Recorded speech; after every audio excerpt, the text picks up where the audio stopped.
اسمي برفين برانا، رفيقة من مكون كردي ضمن صفوف وحدة حماية المرأة. حابة أحكي عربي مش رفقات العرب عم بيشوفوني يفهموا علي.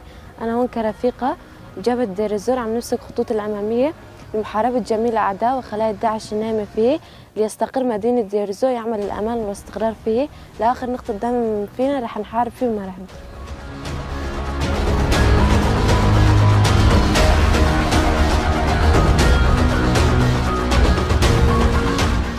حتى آخر نقطة دماء سوف نحمي دير الزور من خلايا داعش النايمة.